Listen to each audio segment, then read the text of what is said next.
The basic principle is this, that when people do something for themselves, rather than having other people do something for them, they not only end up having the job done, they do it, and in the process, they develop their own capacities, their talents, and they become better human beings. They fulfill their own capacities.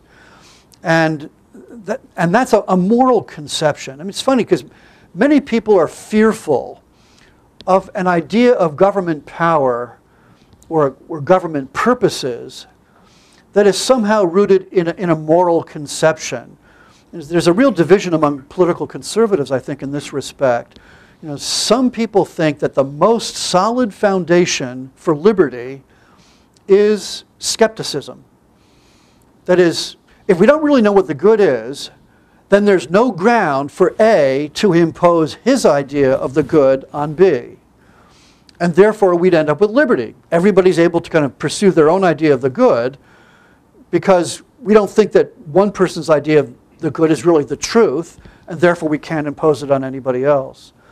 I think in the long run, that foundation for liberty is very weak.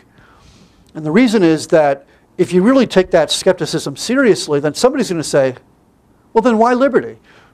You know, you can be just as skeptical about liberty as you can be about any other principle.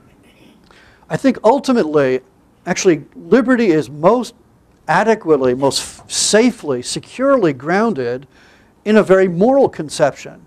So it's a strong idea of truth, an idea of truth which says precisely that liberty is an essential component of what we need in order to achieve the human good.